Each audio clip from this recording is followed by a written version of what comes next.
Era uma vez uma pequena raposinha que brincava feliz com sua bola colorida no campo ensolarado.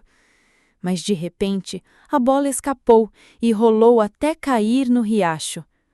A raposinha correu atrás, mas a correnteza era forte demais. Assustada e triste, ela não sabia o que fazer, até que uma criança apareceu e estendeu a mão amiga. Juntos, conseguiram salvar a bola, e com o coração leve, a raposinha voltou a sorrir, pulando de alegria ao lado de seu novo amigo.